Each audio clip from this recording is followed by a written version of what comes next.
Many populist demagogues, and I think we need to use this word. The public have noticed facts. There are things that we can see with our eyes. There are things that are clear to us. The more progressive ways forward than chasing women with burqa. Elif, you are totally wrong to say that there isn't some agreement on this. What the hell are we doing in ignoring that? In this video, we are going to be reviewing a debate on the migrant crisis in Europe and the subsequent emergence of populist candidates. Now, the European left will call them right-wing populists, but I would prefer to call them patriots who aren't overly interested in seeing their countries overrun by immigrants and that would prefer to maintain some semblance of their culture. And the speakers we will focus on today are Douglas Murray, who needs no introduction, as well as Elif Shafak, a Turkish and British novelist, political scientist, and activist. Now, Elif is obviously an intelligent and interesting and accomplished woman, but I happen to think she is very, very wrong on this one. And now let's get into the first part where both parties give a pretty good summation of where they sit in regards to the rise of populist candidates in the face of a migration crisis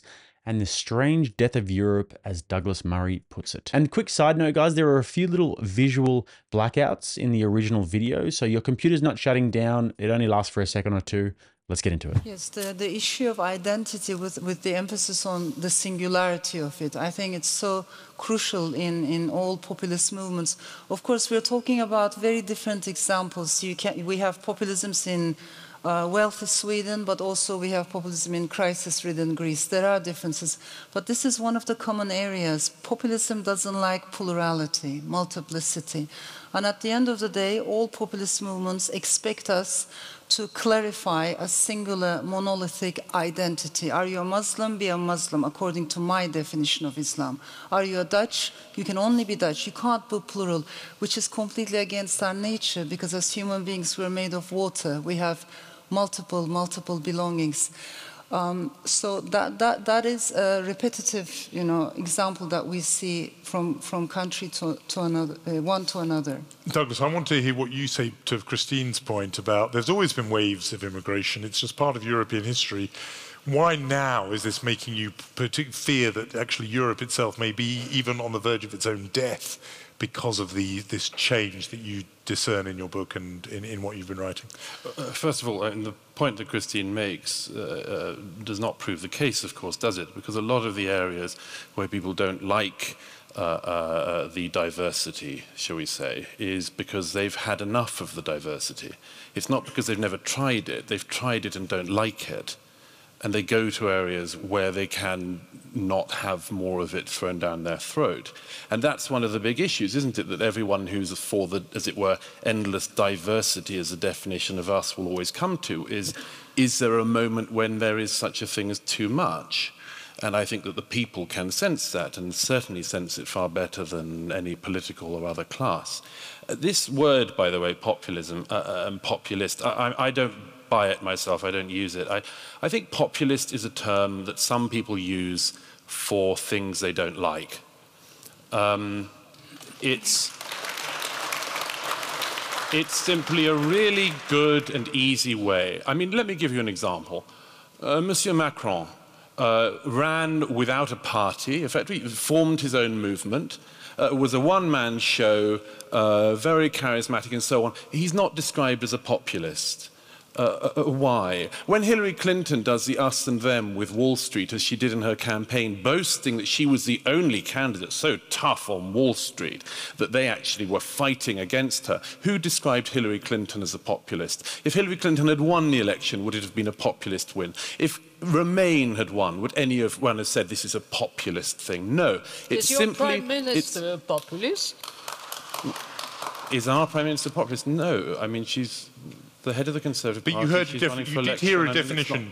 You heard a definition from Elif there earlier, which was when it pits itself against the elite. It says we're the real people, the authentic people, against a foreign elite or a distant elite. And particularly, I'm just giving you Elif's definition, if it uses the techniques of democracy to, in some way, once it has power, to either suppress or just restrain democracy and democratic norms. First of all, the idea of us and them is a derogatory way of describing what, say, the liberal Dutch novelist Paul Scheffer described when he said, in order to make this work, we're going to need a we. We need a we. We need a first-person plural to describe ourselves as a society. And that is just another way of saying, oh, you're just doing us and them. Well, you do need an us. You do need an us. And as I say, I return to this point. If it is the case, Elif's point that one of the few definitions or the bits of a definition I could find agreement with is this thing of, as it were, overstating the power of elites and overstating your own, nascent ability to connect with the people and so on. Well, fine, but sometimes, people aren't onto nothing. If you were to describe a sort of incredibly disjointed, unelected, far, far high above the people and unaccountable to them thing, what could you do better than come up with the European Commission? Is it always populist? Is it always populist to point that out? I would say no. So sometimes people are onto something. But as I say, I think this is just another way of saying, scare quotes around these people. We would like to call them racist, but we're not sure it'll work anymore, and we're nervous, so we'll call them populists. Lots of people want to come in. Thank you. Absolutely brilliantly put there, because he's right about that. Populism has essentially become a euphemism for racism by the European left. And on a somewhat positive note, this was 6 years ago, guys. I can't imagine how much some of these anti-populist European leftists would be crying themselves to sleep every night, having seen the emergence and election of right-wing patriot candidates such as Geert Wilders of Holland, who is literally the boogeyman to them. And if you're somebody who keeps an eye on European politics, then you'll know that. And now the next part is something I really want to zoom in on, because it highlights some very important and controversial issues in regards to how these topics are discussed in the political realm, especially in Europe. Have a listen to the tone Elif uses and to the excuses that she gives. And then I'm going to interrupt periodically and give my thoughts on what she's saying before Douglas Murray comes in and gives just a brilliant response. First, the emphasis on shared values. I think it's incredibly important. For many of my British, French friends, the entire EU debate was a primarily financial, economic debate. For us, those of us who come from the periphery of Europe, for us it's mainly a debate on shared values and the danger of losing those shared values, and the importance of having a supranational umbrella that brings people from different backgrounds around shared values, to me is very important. I do not think that nationalism of any kind can be inclusive. And we have to make a difference there between maybe nationalism and patriotism. It is perfectly okay, understandable, and beautiful for us to have emotional attachments to the cultures, lands, families where we come from. But nationalism as an ideology is a very dangerous thing. And again, people coming from Turkey, the Middle East, the Balkans, we have seen the dangers of all of that. With regards to populism, okay, so she does not think that nationalism of any kind can be inclusive. And notice the language that she's using here, whether intentionally or unintentionally. Nationalism can't be inclusive. And I think that what she means by nationalism is the all-encompassing ideology that devotion and dedication to the nation state supersedes the needs and the freedoms of the individual. But what Europe has been dealing with, and this is still the case 6 years later, is not a crisis of nationalism. And there hasn't been any shortage of inclusiveness. It's the total opposite. The problem has been the total and utter disregard of the interests of the people in favor of inclusion above all else. What she just said is basically the equivalent of seeing a bushfire and saying the problem here is there's too much water. Europe doesn't need more inclusion. Europe needs more national pride. And politicians who are willing to stand up, take the arrows from the European Union and the European Parliament, and actually do what's best for the populace and future generations. But if you watch the mainstream media over the past few decades, they will do what they do best, and they will focus on calling the patriots racist and xenophobic and saying that that's the big problem. Which is why when it comes to keeping up with the major stories around the world, I use Ground News, a startup that puts tens of thousands of sources and articles in one place and allows you to see who owns the source and where they sit on the political spectrum. Check out this story, for example, just from today. US and allies considering military strikes against the Houthis in Yemen. When I click into this story, I can compare the headlines from the left, the center, and the right. And then just up here, I can see the bias insight feature. This gives you a really good summary of how the left, center, and right are covering the exact same story, but using distinctly different language. You can also check out their app, compare coverage, and stay informed on breaking news by subscribing through my link, www.ground.news/rattlesnake. That's www.ground.news/rattlesnake. This way, you can take advantage of their holiday sale by getting 40% off their Vantage subscription, which is what I use for all of the best features, such as the Bias Insights feature. And now let's hear the rest of what Elif said before Douglas comes in. With regards to populism, populists are not the reason why we are in this mess. They are there because there has been a mess in the first place. So it is the outcome of democracy in trouble. It is the outcome of a crisis. We do have a crisis that we need to talk about.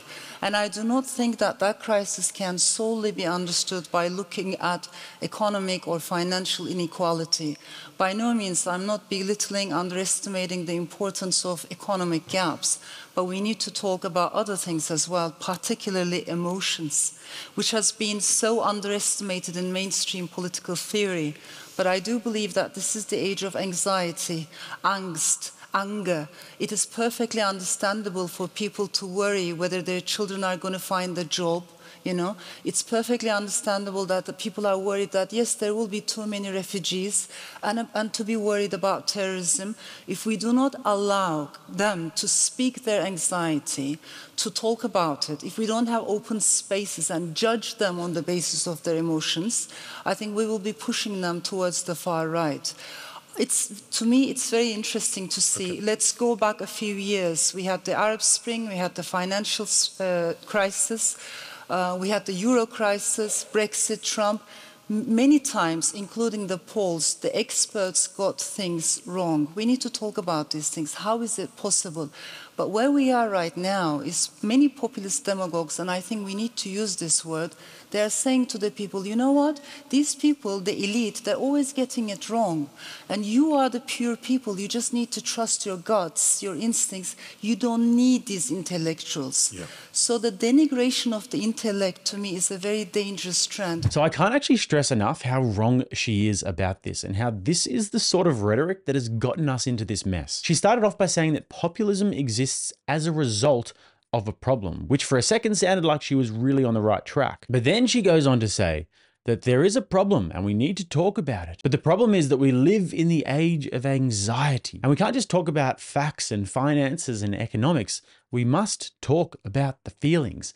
Feelings over facts. We need to focus more on the emotions. We get it. Your homes are being irreversibly changed and the places that your grandparents and their grandparents loved and called home has been essentially destroyed along with their culture. A culture that you're also proud of and forms the basis of your identity and who you are as a person. We get it. But you know what the real problem is here? You're just angry. You don't know how to express your feelings.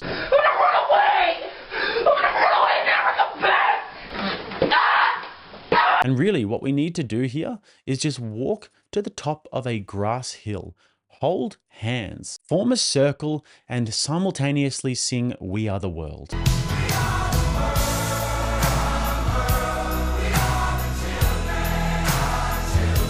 And if we did that, then people wouldn't be seeking alternative answers from populist candidates. It's you. You're the problem. It's the fact that you're not emotionally intelligent enough.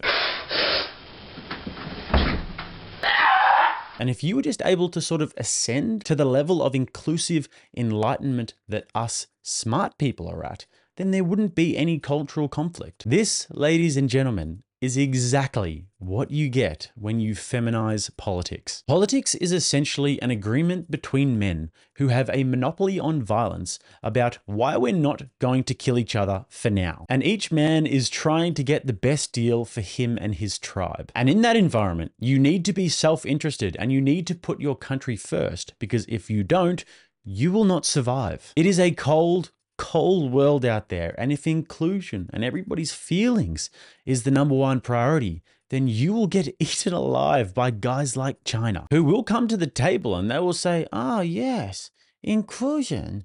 We love inclusion in China. Yes, just keep doing the diversity and the inclusion. We're doing the same thing over here in China, aren't we, guys? Europe has completely screwed itself, guys, by trying to be all woke and inclusive and self-flagellating and apologizing for the sins of the past, whilst the other big players in the world who understand how this shit works on a primitive level are laughing all the way to the bank about it. That's just funny. You know what? Ah, fuck you. And now let's listen to Douglas Murray's response. Well, firstly, let me just say that there is a narrative, we've heard a little bit of it so far, that the publics of Europe are being led astray by talented demagogues. It's possible as well that the publics of Europe have seen a political class fail to get a grasp of very major things or even talk about them, and that the public have noticed facts. And that it's not that there's a meta-narrative that's going around. There are just facts. There are things that we can see with our eyes. There are things that are clear to us, which politicians daren't tread on. And I've had this experience throughout my life. I never forget the time, many years ago, I think when France first banned the headscarf. I've told this story before, of a Labour MP in a studio with me discussing the rights and wrongs of this, and spent the whole time with me. An Iranian friend of mine was also there, explaining why we were fascist and Islamophobic and so on for defending the French Republic's verdict on the headscarf. And we came out, and this Labour MP patted me on the back and said, "Never forget, Douglas, we're all with you." And I said, "Well, what was that all about on air?" You know, which was the more pertinent moment. And he said, "Look, I've got a large Muslim constituency and I can't do anything in this area." And that's what you hear all the time in private. And the politicians, when I say this to them, their eyes go huge. They daren't tread onto this. But there's a very straightforward fact, I'm afraid, on this terrorism thing that has to be confronted. Extremism and violence can come from absolutely any community, pretty much. I mean, even Buddhists, you know, when riled up in certain parts of the world, can become violent. Guys, if you're enjoying this video and if you like seeing me break down these long form debates and giving you the most juicy moments, then you can say a quick thanks by hitting that like button. If you think I deserve it, and you can also subscribe to the channel if you'd like to see more of this content, if you get value from this. I'd love to have you here. And with that, let's get back into it. The Quakers, I think, we can't go for, but but pretty much every community. So I accept that. This is not something to be picked up on. But Islamic extremism only comes from the Islamic religion and from followers of it, and that is an imported problem for Europe. That's a problem that we've brought in, and we're now facing. Now, none of our politicians, by the way, and there's no great conspiracy about this, nobody expected it. If you just said to a politician in the 1990s, in the early years of the 2000s, Europe is going to be racked by blasphemy debates, they'd say, "What are you talking about? When did the Spanish Inquisition return?" And then we all became used to it, that there were certain things you couldn't do that were actually blasphemy in a country like this and were punishable effectively by death, by a death sentence. We all accepted that. And now we're told we have to accept the terrorism. Well, maybe we do have to accept the terrorism as part of our life, but the publics have a right to be looking at the politicians and saying, "Look, this is a problem you brought in." It's not only to be talked about. It's not only to be talked about as a problem, but unless we're willing to do that bit of identifying, to my mind, the gap between what the public can see and what the public know, and what the political class is even willing to whisper, will continue to grow, and that's the gap where you have to worry. That example there that Douglas just gave about the Labour MP who was calling him a racist and a fascist on the radio, and then when the cameras are off and the microphones are off, he gives him a pat on the back and says, "We're all behind you." That is just such a perfect example of the duplicitousness and the cowardice of politicians. You see, it's very, very difficult to find people in that line of work who are genuinely out to make a change and who are uncorrupted by the allure of audience capture and also political expedience. But Douglas's response there to the notion that the reason why people are turning to populist candidates is because they're being led astray by these charming and manipulative demagogues was spot on. Maybe people are looking around, talking to their neighbors, observing the world around them, and are completely sick of the gaslighting. Maybe they're happy to have candidates finally coming along who actually seem to represent the interests of them and their family and their country. One day you will become a member of the European Union. Well, forget it. You are no Europeans, and you will never be. It's a radical notion, but perhaps people aren't as stupid as you think they are. And now on to the next part, guys, where they discuss the real issue that is plaguing Europe, and that is the burkini ban in France. And for those of you who aren't aware, France banned the burkini, which is a bikini that's like a burqa, and it's what some Muslim women wear when they're swimming. There's no doubt that when you look at the Muslim world in general, there are lots of problems. We have enormous problems with regards to women's rights, LGBT rights, freedom of speech, human rights, and we got lots of things that we should be criticizing, and we are criticizing. But it would also be a very big mistake to think that the Muslim world is a monolithic whole and that all Muslims are similar and they have a similar worldview. In fact, they do not. There are enormous differences. There always were, historically, and today as well, depending on whom you talk to, which country, what time you're focusing on. The differences are amazing. My worry is extremists in one place are creating more extremists elsewhere. Whether we like it or not, we're all far too globalized to think that by closing our doors and surrounding ourselves by walls, we will be safe and away and removed from all these problems. We won't. We're all of us in this together. It is a massive, terrorism is a big international global problem, and it can only be solved through global solidarity. With regards to the burkini ban in France, I sincerely believe it was very, very wrong.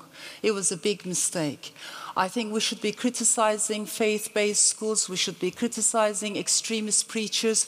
We should definitely monitor what people are saying in the mosques. But for God's sake, chasing women who are just wearing their burkinis in the beach, that is not the way forward. And it's even more dangerous because what's happening is, and this is not what we perhaps are not aware of much, those pictures, do you remember the picture of one lady wearing a burkini in France and 3 French policemen by her?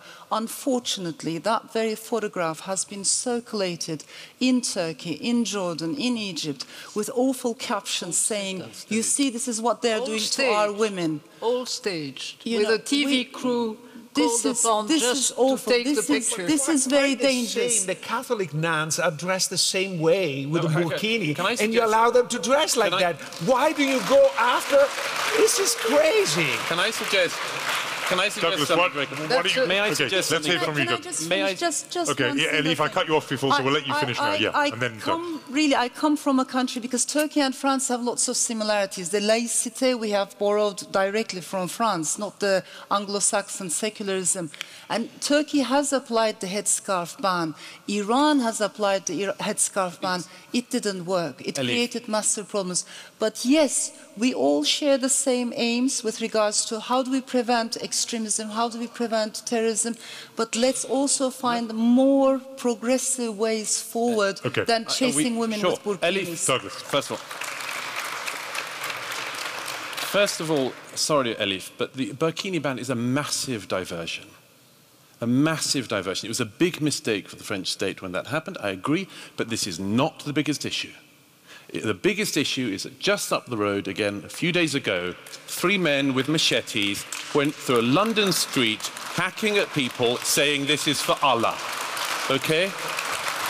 That's our problem. And this is always the way with this. We always have diversions, and some of these diversions we bring upon ourselves. But let me just get back to the main point.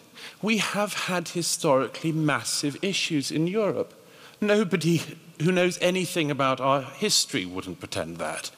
But this is a civil war within a religion which was not our war, and it has become our war. It has become our war, and Elif, you are right and wrong. You are totally wrong to say that there isn't some agreement on this. If you are a Muslim and you follow Islam, you believe that the Quran came from God, and you believe that what is in it is at least very hard to run against. And so now we have a situation in a country like this one, where actually the majority of British Muslims want being gay, like I am, to be made illegal now, okay? So we had a nice liberal agreement in recent decades over being gay. And now you import a community which actually thinks not just that they're not on board with gay marriage, but they think it should be made a lock-upable offence. Where does that come from? It comes from Islam, okay? Where do all these things have? They come from this, and I'm sorry, but it is a much worse problem than we think. Okay, one poll last year showed that 50% of British Muslims would not go to the police if they knew somebody involved in an ISIS-like group was around them. Another poll showed 2/3 of British Muslims saying they would not go to the police if they knew somebody involved in extremist activity. What the hell are we doing?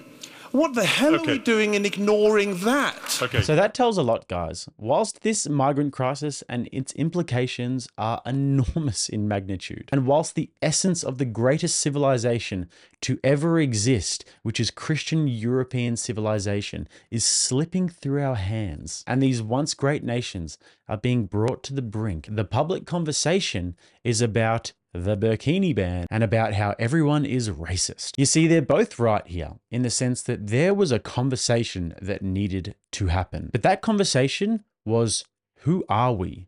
What are our red lines? How do we unapologetically preserve our culture and our great civilization, do what's best for our people, whilst at the same time showing mercy and tolerance? But perhaps that ship has sailed. So guys, as per usual, if you want to find me on Twitter and Instagram and those great places, Rumble even, you can hit that link below. If you'd like to subscribe to the channel, if you haven't already, join the community, you can click right here. And if you'd like to watch another video, click right here. Till next time, I'm Jake. This is RattlesnakeTV, keeping you armed and dangerous.